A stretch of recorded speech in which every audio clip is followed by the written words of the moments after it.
What if I told you fatty liver isn't just a liver problem, but a fully body metabolic signal breakdown where inflammation, insulin resistance, and even your immune system all collide? And more importantly, what if fixing it wasn't about doing everything at once, but pulling the right levers in the right order? Today, I'm breaking down a three-phase strategy to reduce fatty liver while connecting the dots between metabolism, liver detox pathways, vitamin D, and immune function. So this actually makes sense at a deeper level. Let's get into it. Why fatty liver happens? Fatty liver doesn't start in the liver. It starts with insulin resistance plus chronic inflammation. When your cells stop responding properly to insulin, glucose isn't handled efficiently, the liver gets overloaded, and instead of processing fuel, it starts storing fat. That fat buildup increases inflammation, disrupts liver enzymes like ALT and AST, and creates a feedback loop where things keep getting worse. But here's where it gets deeper. Your liver is also central to detoxification and immune regulation. If it's overloaded with fat and toxins, it can't process toxins efficiently. Those toxins recirculate, immune cells get chronically activated, and now you've got inflammation, poor detox, and immune dysfunction. And worse, insulin resistance, all feeding each other. This is why we need a structured approach, not random fixes. So phase one is reduce insulin resistance and inflammation. Phase one is about removing the metabolic pressure, not optimizing, just stopping the damage.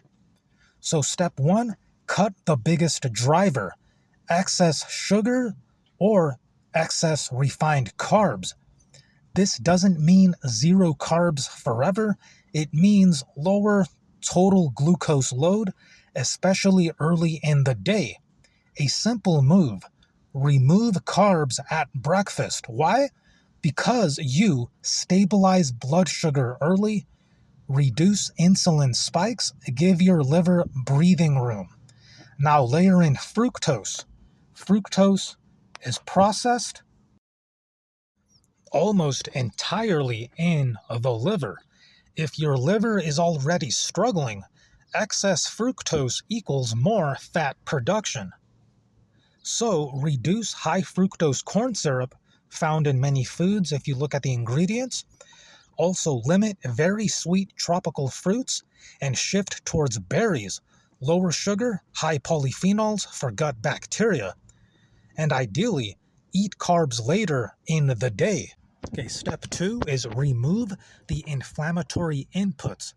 We're talking hydrogenated oils, ultra-processed foods, excess combined fats with carbs. The real issue, not fat alone. Because with excessive fats with carbs together, reduces the immune cell's ability to be able to choose between either fats as fuel or glucose as fuel, because inflammation blocks insulin signaling and worsens fat storage in the liver. Step three is add liver supportive nutrients. Now we support detox pathways. Focus on glutathione production, your liver's master antioxidant. Glutathione also reduces advanced glycation end products, because if they are not, then the ages cause the ECM, or extracellular matrix, to become too rigid and stiff and excluding the immune cells. And the immune cells, they can't go in to battle it out with the cancer cells. Foods that help are garlic, onions, leeks, cruciferous vegetables such as broccoli, cabbage, and cauliflower. Also, if you haven't seen my other video yet, is these foods can actually help the lysosome fuse together with the phagosome, because if they don't, then the vitamin D complex cannot be degraded, and then leading to vitamin D deficiency. So those foods can also help with your vitamin D levels. These provide sulfur compounds needed for glutathione. Now, why this matters? Glutathione neutralizes toxins, protects liver cells, helps normalize liver enzymes, and when detox improves, immune cells calm down and inflammation drops. Also, add polyphenols such as berries, dark colored plants.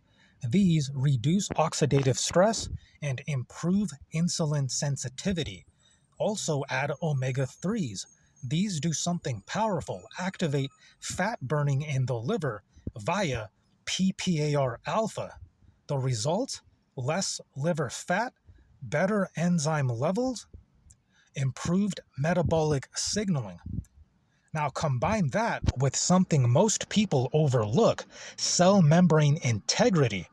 This is where C15 fats and hard aged cheeses come in. They help stabilize liver cell membranes and prevent oxidative damage. So now omega 3s improve fat burning, C15 fats protect the liver cells. Step 4, move your body lightly. Start simple, walking 150 minutes per week.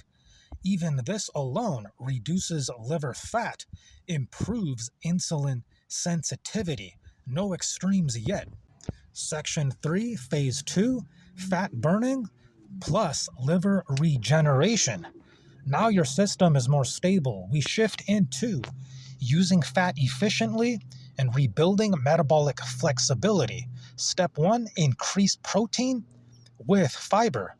Protein supports hormones like GLP-1, increases fat burning. Fiber slows carb absorption, improves gut-liver axis, helps remove excess compounds via stool, especially chia and flax. These reduce how much glucose actually hits your system. So step 2, extend time between meals. This is critical because constant eating equals constant insulin, no fat burning. By spacing meals or using intermittent fasting, you allow insulin to drop, fat to be released, or in other words, lipolysis. And here's the key connection: when fat is released from the liver, you need to burn it. So combine fasting with movement. That's how liver fat actually leaves. Fasting increases growth hormone, which enhances fat breakdown. Step 3, add resistance training. Now we build a metabolic capacity because muscle improves glucose disposal, reduces liver burden. Combined aerobic exercise helps ALT, strength training helps AST. Together, full spectrum liver improvement. But here's where you have to be careful. Too much or excessive exercise or overtraining can skyrocket PGC1A.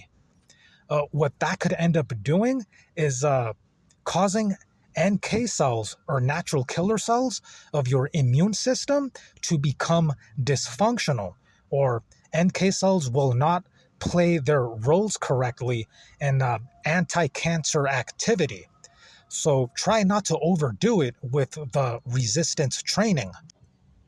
Now, phase 4, optimization with circadian control. Now we refine. This is where most people start and fail, because without fixing metabolism first, this stuff doesn't stick. So step 1, sleep optimization. Sleep directly affects fat storage, hormonal balance, and insulin sensitivity. Even small improvements dramatically reduce fatty liver risk. Why? Because poor sleep disrupts insulin signaling, increases fat storage in the liver. Also, this ties into vitamin D and immune function. Your liver helps convert vitamin D into its usable form. What vitamin D does is that it activates immune receptors, such as VDRs, and regulates inflammation. If your liver is compromised, vitamin D signaling weakens, immune dysfunction increases. So, improving liver health improves vitamin D activation, strengthens immune balance. Now, step two, circadian rhythm alignment. Your liver runs on a clock.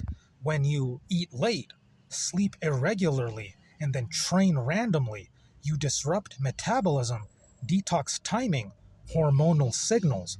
Simple rules: eat during daylight, keep consistent meal times, and train at similar times daily. And step three, strategic fasting. Now we use 18 to 20-hour fasts, 1 to 2x per week. On those days, train especially resistance, hydrate electrolytes plus lemon water, and break a fast with protein plus fat, low carb. This keeps liver fat low, maintains metabolic flexibility.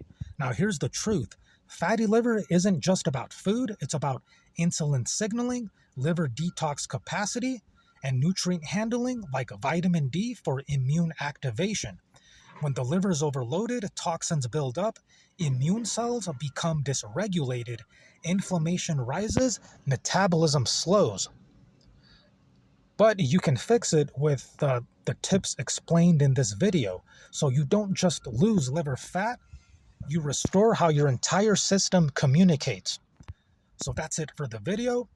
Keep it locked in here on this channel, and I'll see you next time.